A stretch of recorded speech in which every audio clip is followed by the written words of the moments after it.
Welcome to The Last Breakfast. Please enjoy the video. You'll start by confirming 2 essentials so the app can show accurate forecasts. First, make sure your iPhone is running the latest iOS update so weather bugs are minimized. Then enable location services for weather in Settings Privacy Location Services. Once done, open the weather app and tap the list icon to view locations.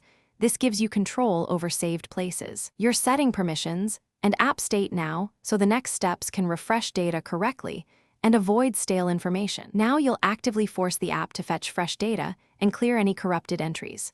Pull down on the weather list and on each city screen to trigger an immediate refresh. If a location shows wrong or missing forecasts, swipe left and delete it, then re-add it using the search field so the app requests fresh coordinates. If forecasts still won't load, reset network settings in Settings General Transfer or reset iPhone Reset Network Settings. This clears cached DNS and connection issues that block data.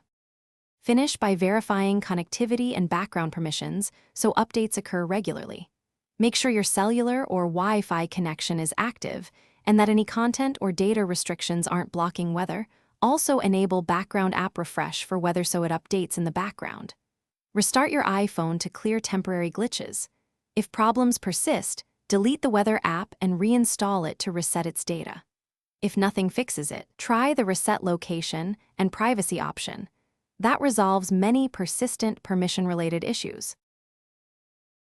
Thanks for watching. If this was helpful, leave a like and consider subscribing. See you next time.